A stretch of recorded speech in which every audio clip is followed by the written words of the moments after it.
Hey guys, so I'm still getting used to this new camera, that's why video is moving around a little bit here.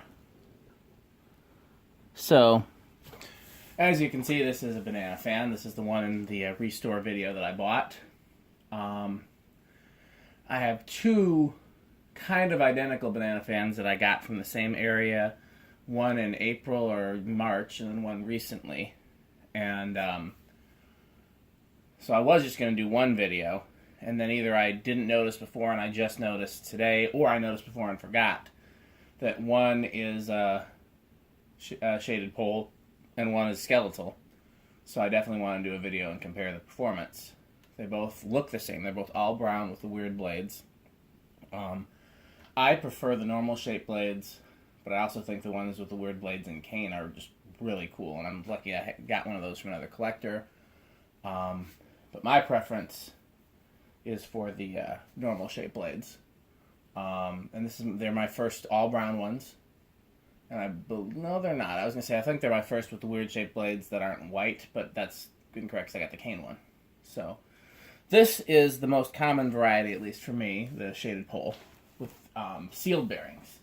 The earliest ones were shaded pole and oil bath, then shaded pole, sealed bearings, then skeletal, then cast spinner, then stamp spinner. I think that's all the variations. And then there's different control variations. As far as I know, the earliest ones were all the dual pull chain, although they did make one with the normal original vents that was just a 3-speed and an oil bath. And then the dual pull chains, and then variable speed, and then 3-speed, and then a click knob. So those are all the options. My favorite is anything with dual pull chains, and other than that, it's performance. And I said I was going to try one of these in the kitchen, so we're going to see between the skeletal and the shaded pole which performs better, both in terms of noise and range of speeds and air movement and current draw and all that. So set to low with the dual pull chain.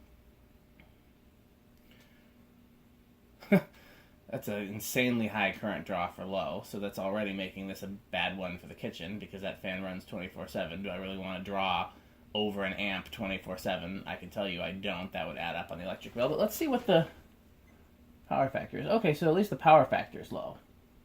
But it's still 50 watts. It's more than used to. So if you've never seen one of these before, these are one of the coolest fans ever. They've got 2 pull chains that control a variable speed control inside, and you can adjust the speed like this.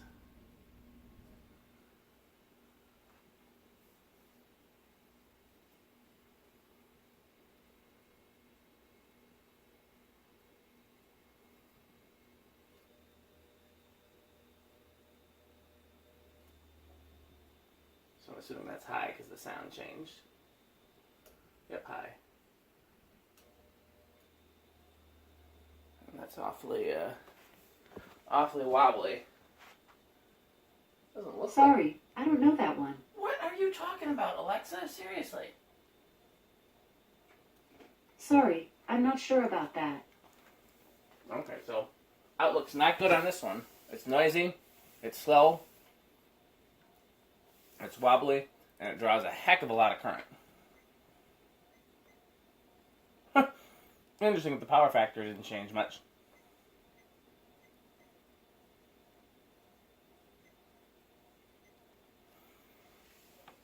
Yeah, so these are not known for being great fans. However, they do move with a surprising amount of air because even though they go slow, the blade pitch is pretty steep. But they're not something that I would pick as a performance leader.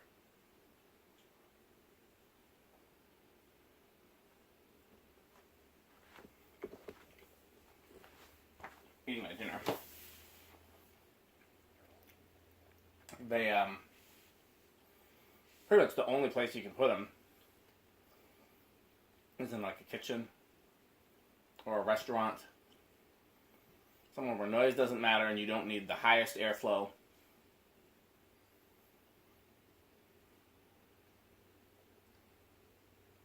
So, okay, we'll try it on the Decade box, but I don't think it's going to do a whole heck of a lot. So that's 10. Does it start before 10? Go back to 7, 8, 9. Nope, started right on 10. And now it's stalled. 12.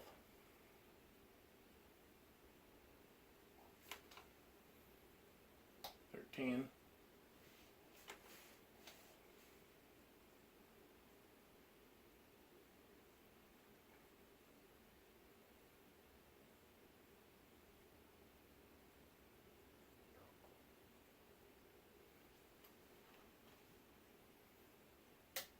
14.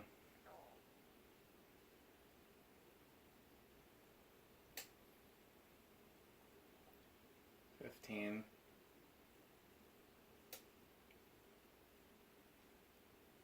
16. 17. 18. 19. 20. Need some pretty high values if you're making a control for this. 21. 22. 23. 24. 5. 26. I bet you the next one's going to go over. Yep, over. 26 is as high as you can go.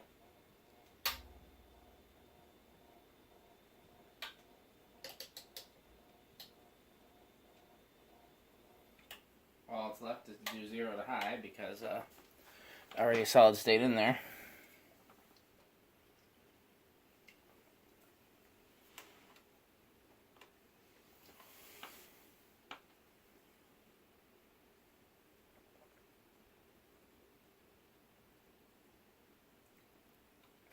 I can almost certainly tell you that if one of these goes in the kitchen temporarily, it'll be the other one.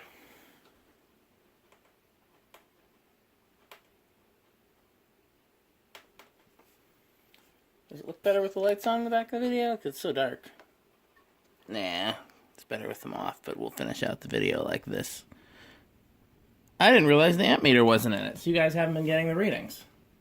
I'm sorry. Still getting used to this new camera. Let me move it back some.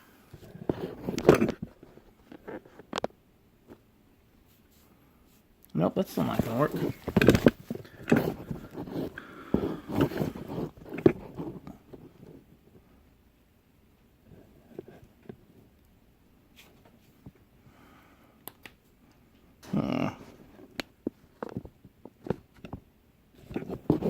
Come on.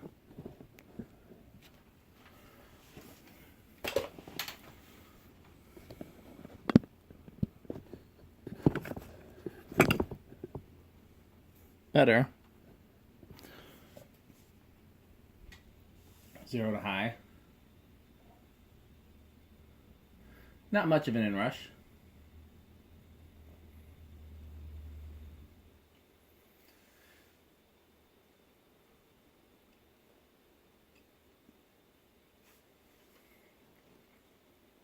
I'll do the basics again since you couldn't see them on the meter, and that's my apologies, my fault.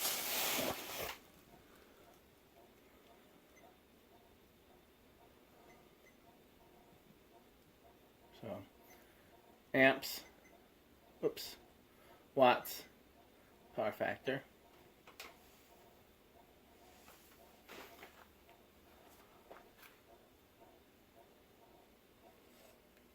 Low, amps, watts, power factor. I was wrong about the power factor being the same. And then let's turn it back to high.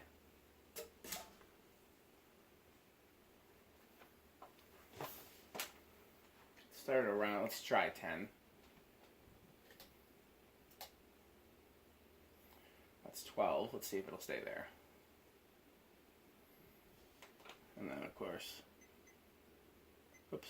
Like 12. So that's not bad if you left it that low. 12 watts. Very low power factor. Of course, you're not going to do a whole lot. And I wouldn't leave a shaded pole on the very lowest setting it starts on either, because, you know, the fluctuations in current, it can surely stall out. So you get the idea, though. I think I've covered the basics now that we have the meter in view, and I apologize for that. Didn't realize it wasn't in view.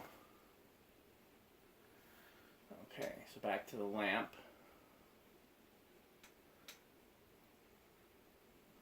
Loft.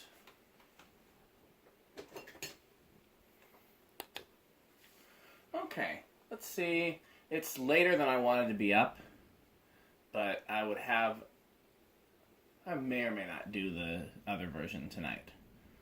On the one hand, I don't want to be up any later. On the other hand, I'd like to know what the plan is. Okay, thanks for watching.